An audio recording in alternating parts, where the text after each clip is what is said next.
Sometimes the road to justice doesn't need a courtroom. It just needs a moment. A moment when power, prejudice, and truth collide and the one underestimated walks away standing taller than ever. Welcome back to Luxary Auto One, where we bring you real stories with real weight.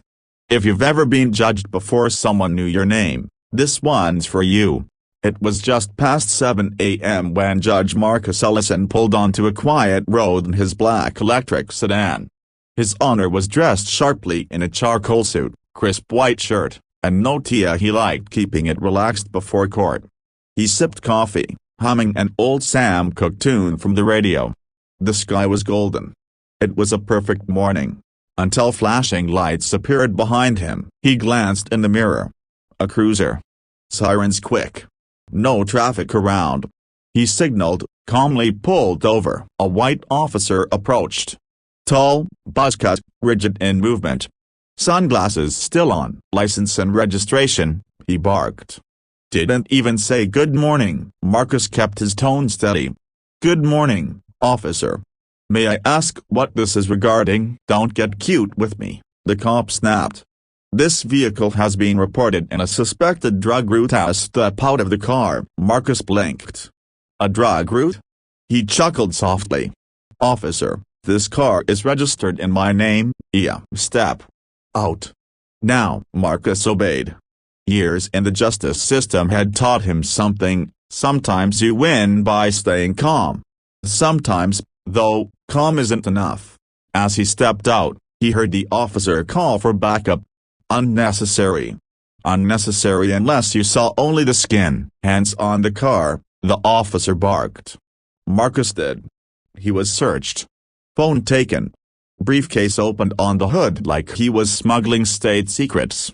Inside, a worn copy of the Constitution, a legal pad, a folder marked State v. Turner. The officer raised an eyebrow. What is this? I'm a Superior Court judge, Marcus said quietly. Yeah, and I'm the governor, the cop said with a smirk. He held up the judge's ID, studied it for a beat, then laughed. This fake's not even laminated right. Marcus was silent. His hands still on the car. He didn't move. Didn't flinch. Within 5 minutes, 2 more squad cars arrived. One of them carried a lieutenant who knew his city well. He stepped out, looked at the senior and froze. Judge Ellison? He asked. Why died? Yes, Marcus said simply. Lieutenant Spencer turned to the first officer, voice sharp. Officer Bradina, do you know who this is? Braden's face twisted. He hesitated. The judge. This man is a sitting judge for the 7th Circuit. And you just detained him like a street criminal. For what? Driving while black, sir, he matched the No. Stop. I said stop talking. The silence was brutal. Marcus finally turned around, facing the cop who had pulled him. I've written rulings on bias like yours. I've seen lives destroyed by assumptions. But I never expected to feel it this raw on my way to court. Lieutenant Spencer apologized profusely. He knew there'd be reports. Press followed. But Marcus didn't ask for charges. He didn't raise his voice. Didn't demand an apology. He just picked up his folder, calmly took his phone, and said one thing before leaving. You'll hear from the Ethics Commission. And the mayor.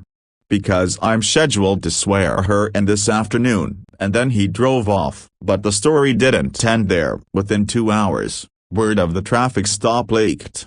Someone on dispatch spoke. Then someone else confirmed the officer had indeed searched a sitting black judge without cause. By 3 p.m., Marcus was back in court, robe on, gavel in hand. Outside, reporters gathered. Inside, he presided over 3 hearings without missing a beat. Justice, he always believed, was bigger than his own pride. But behind closed doors, City Hall was on fire. The mayor called Marcus personally. Apologized.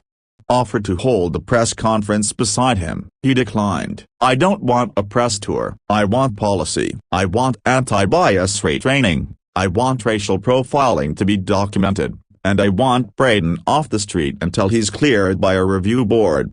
By sunset, Officer Braden was placed on leave. By midnight, he'd been fired. Turns out, It wasn't his first time. A previous incident with the Latino teenager. Another with the Black War veteran. None resulted in disciplinia until the wrong man became the right moment. And Marcus?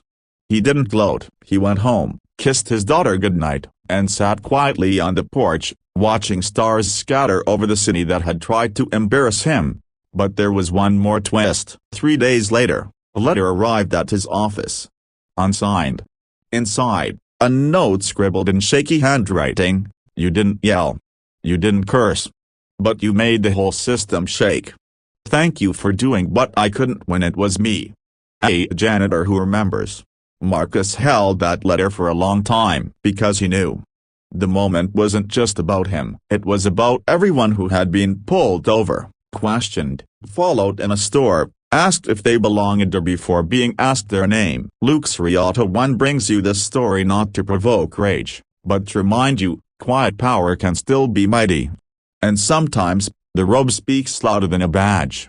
Don't forget to like, comment, and subscribe for more real stories that challenge, inspire, and leave no lie unturned.